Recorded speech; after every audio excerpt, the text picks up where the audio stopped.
As a board-certified facial plastic surgeon, as well as a hair restoration surgeon, I feel like hair transplant surgery really unites both passions for me. Dealing with aging in both women and men, and dealing with a really broad spectrum of patients, because both women and men are struck by this really troublesome issue. What's also great is, as a physician, there are so many medical as well as surgical solutions. So I'm using all aspects of medicine when treating a patient. Every year, I write down a summary for my patients just to educate them when they come into the office. And every year, I feel like I have to update it with all the new things that are in the new science that is coming to treat patients. So let's briefly go over what are some of the amazing treatments that we have and some of the new things that are on the horizon. The most standard gold therapy that we have right now to replace hair density is a hair transplant surgery. And for these, we have two main mechanisms. We have the traditional, where we take a strip of tissue, usually from the back of the head, where it'll be less noticeable, and also usually where we have the best donor hairs. And those hairs are then transplanted to wherever you need them. And here in our practice, for women, that could be the frontal hairline. For men, that also can be in the front, sometimes the crown, and sometimes we often do eyebrows or beards. So many places can be a great recipient site. The traditional technique, though, does leave a fine line scar in the back of the head. So if you shaved your hair shorter than a ½ inch, or buzz less than a 4, for those of you who are savvy on buzzing techniques, you'll find that you might be able to see that incision.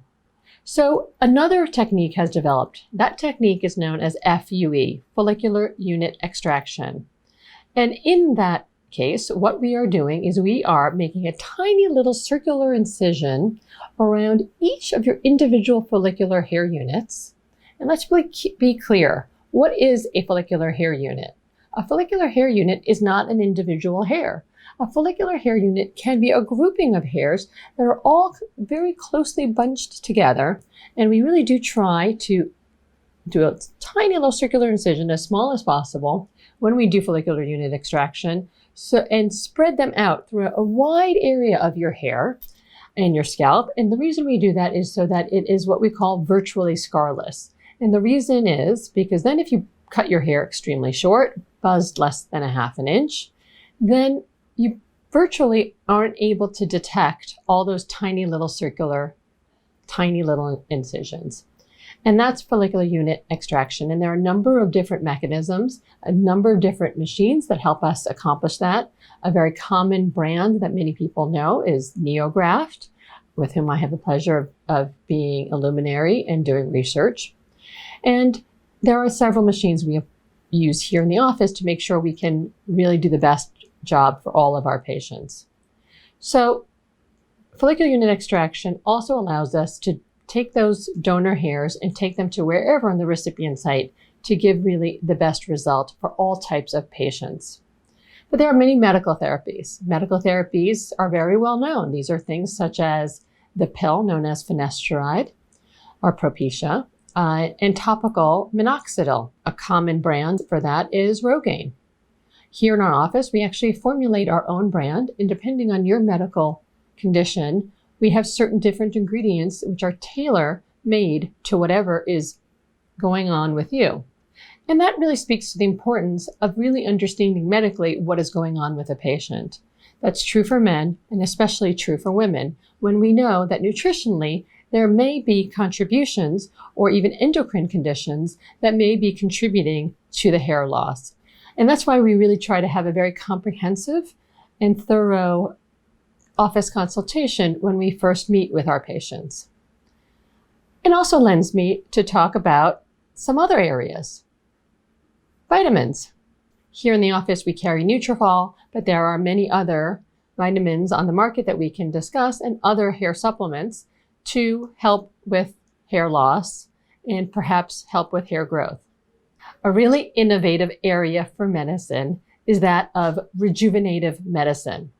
And in that area are things such as platelet-rich plasma, stem cells, and exosomes. This is an exciting field. Platelet-rich plasma, or better known as PRP, is well known to many of you. And PRP is found often just from our own simple blood ourselves. So just with a simple blood stick, we can draw and separate out your PRP. That PRP can then be injected into the scalp. And with that, it's often a monthly treatment done 4 or 5 times. One often can see a stabilization of your hair loss and some regrowth of some hairs that have miniaturized, and thereby an increase in density. That can be used in combination with any number of our treatments. Often we use it with hair transplants, and often we use it with a lot of our other medications as well. That's been around for over a decade, and we have seen great progress with that. And you might have heard about it being used for the face. We use it with microneedling. You might have heard about it being used for other, even orthopedic uses. What else do we have? We also have stem cells. So stem cells would be the next process. Stem cells are found throughout your body. Often we can harvest them from your own fat, or they can be taken from donated sources, such as donated umbilical cords.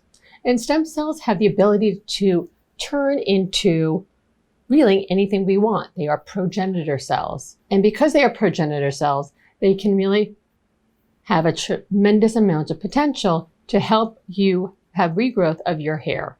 And that is something that we have been doing research on clinically and have been seeing a lot of very good clinical results. Similar to PRP, the benefit with stem cells is that it's a single injection. The next level that we are seeing in regenerative medicine is exosomes. So what are exosomes? Exosomes are actually the messenger that's released by stem cells to tell your body to respond. So this would be the latest and the most current. We are currently conducting clinical trials and are actually enrolling patients currently. The initial studies have shown excellent results, and we look forward to continuing, as always, our cutting-edge research with the safest, of course, and most advanced technological companies to bring the best to our patients. One day soon, hopefully, we will be cloning your own hair cells and be able to have a limitless amount of hairs.